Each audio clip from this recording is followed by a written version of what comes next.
बेयो बड'लेण्ड इंखं टेलिभिजन दिनै 10 एप्रिल 2020 शुक्रबारखालि सानसेनि बरादखौ नोंथांमोननि खाथियाव लानानै फैदों आं सदानन्द दैमारिया।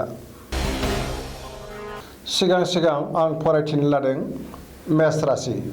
दिनैनि साना जोबोर मोजां, गोसोखौ गोजोननाय मोनगोन, समाजाव मान मोनगोन, नखराव बिदा फंबायनि गेजेराव अनलायनाय फैगोन, रांखावरियाव जोबोर मोजां, मावनो लानाय खामानिखौ मावफुंनो हागोन, धोरोमारि बिथिङाव गोसो दुंगोन, गोसोनि बोलोआ बांगोन, देहाया मोजाङै थागोन, बहानिफ्रायबा मोजां खौरां फैगोन, गुबुननि गोसोखौ बोनो हागोन, फरायसाफोरा मोजां फिथाइ मोनगोन, गोदान हाबाखौ दिनै जागायजेननो हागोन।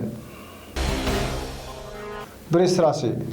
दिनैनि साना बारा मोजां नङा, गोसोखौ गुलाय गुजाय मोनगोन, मावनो लानाय खामानिया आद्रा थागोन, देहाया बारा मोजां थानाय नङा, जानाय लोंनायाव सांग्रां जानाया गाहाम, नखराव बिसि फिसायनि गेजेराव एना एनि फैनो हागौ, गोसोनि साननाया जाफुंनाय नङा, गुबुनजों बाङाय बुंनायानो गाहाम, रांखावरियाव आंखाल जानाय नङा, अदेबानि फालांगियाव जेबो रिस्क लायैयानो मोजां।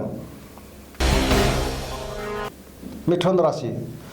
दिनैनि साना जोबोर मोजां, समाजाव मान मोनगोन, गोसोखौ जोबोर गोजोननाय मोनगोन, मावनो लानाय खामानिफोरखौ थि समाव मावफुंनो हागोन, बहानिफ्रायबा मोजां खौरां मोननो हागौ, मोजां थांखि लानो रोंगोन, लोगोफोरनि हेफाजाब मोनगोन, देहाया मोजाङै थागोन, नखराव बिसि फिसायनि गेजेराव अनलायनाय फैगोन। सरासनस्रायै बुंनो थाङोब्ला गासैबो बिथिङाव दिनैनि साना जोबोर मोजां। कर्कट राशि।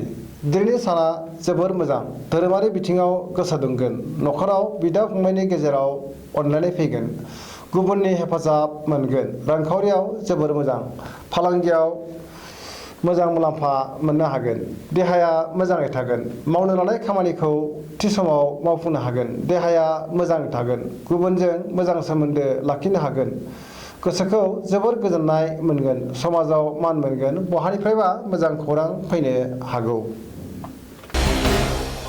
सिंह राशि। दिनैनि साना जोबोर मोजां आरो गाज्रिनि गेजेरजों बाबेनलांगोन, गोसोखौ जोबोर गुलाय गुजाय मोनगोन, साननायाव देबोर नांगोन, देहाया बारा मोजां थानाय नङा, जानाय लोंनायाव सांग्रां जानाया गाहाम,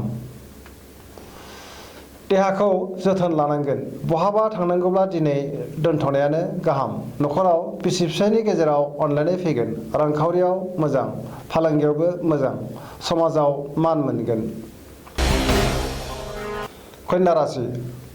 दिनैनि साना जोबोर मोजां, बिमा बिफानि धोनजों मोजां खामायनो हागोन, गोसोखौ जोबोर गोजोननाय मोनगोन, नखराव खुसि रंजानि दैमु बोहैगोन, समाजाव मान मोनगोन, मावनो लानाय खामानिखौ थि समाव मावफुंनो हागोन, गुबुननि गोसोखौ बोनो हागोन, मोजां खामानिखौ मावफुंनो गोबां खाबु मोनगोन, आयआ बांगोन, देहाया मोजां थागोन, नखराव बिसि फिसायनि गेजेराव अनलायनाय फैगोन, गोसोनि बोलोआ बांगोन। तुला राशि। दिनैनि साना जोबोर मोजां आरो गाज्रिनि गेजेरजों बाबेनलांगोन, गोबां खामानियाव मुखुब थानानै देहाखौ मेंनाय मोनगोन, नखराव बिसि फिसायनि गेजेराव अनलायनाय फैगोन, रांखावरियाव जोबोर मोजां, फालांगियाव मोजां मुलाम्फा मोननो हागोन, अदेबानि खरसायाबो बांगोन, लोगोफोरनि हेफाजाब मोनगोन, गोसोखौ गोजोननाय मोनगोन, बहाबा थांनांगौब्ला दिनै थांनायखौ दोनथ'नायानो गाहाम, जाब्रबथायनि आसा दङ। वृश्चिक राशि। दिनैनि साना जोबोर मोजां, मोजां खामानि मावनो हानानै गोसोखौ जोबोर गोजोननाय मोनगोन, समाजाव मान मोनगोन, गोसोनि बोलोआ बांगोन, रांखावरियाव मोजां, फालांगियाव मोजां, मावनो लानाय खामानिखौ थि समाव मावफुंनो हागोन, लोगोफोरनि हेफाजाब मोनगोन, नखराव बिसि फिसायनि गेजेराव अनलायनाय फैगोन, बहानिफ्रायबा मोजां खौरां मोनगोन, सेंग्रा सिख्लाफोरा गावबा गावनि गोसोनि साननायफोरखौ फोरमायलायनो हागोन, न'आवनो थानो गोसो जागोन, गुबुननि गोसोखौ बोनो हागोन, देहाया मोजाङै थागोन।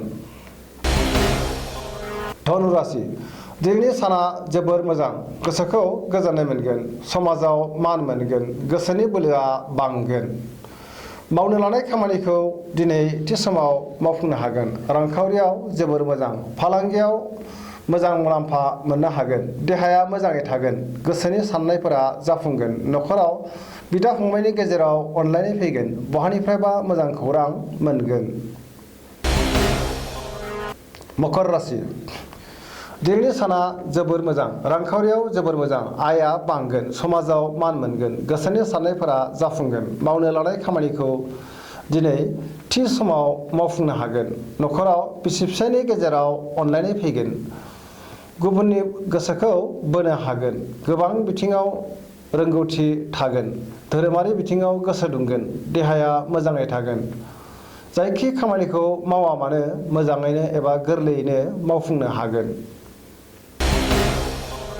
कुम्भ राशि दिनैनि साना जोबोर मोजां। गोसोखौ जोबोद गोजोननाय मोनगोन।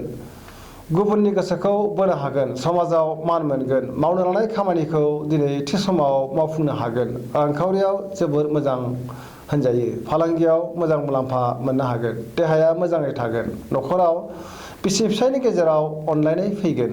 फरायसाफोरा दिनै मोजां खौरां मोनगोन। सरासनस्रायै दिनैनि साना जोबोर मोजां आरो बराद गोनां होनजायो। मीन राशि दिनैनि साना जोबोर मोजां। गोसोनि बोलोआ बांगोन। समाजाव मान मोनगोन। धोरोमारि बिथिङाव गोसो दुंगोन। जेबो जेंना फैनाय नङा। मावनो लानाय खामानिखौ मावफुंनो हागोन। देहाया मोजाङै थागोन। गुबुननि गोसोखौ बोनो हागोन। न'खराव बयजोंबो अनलायनाय फैगोन। बहानिफ्रायबा दिनै मोजां खौरां मोननो हागौ। गोथों साननो रोंगोन। लोगोफोरनि हेफाजाब मोनगोन। दिनैनि राशि फरायथिनाया एसेनोसै। जोबनायाव आं बेखौनो खावलायनो लुबैयो जाहाथे नोंथांमोना सानफ्रामबो जोंनि बे बड'लेण्ड इंखं टेलिभिजनखौ नायबाय थायो आरो साबस्क्राइब खालामो। जाहाथे सानफ्रामबो बे नटिफिकेसनखौ मोनबाय थायो आरो गाव गावबा गावनि बरादखौ मोनथिनानै लानो हायो। एसेनोसै। गोजोन्थों।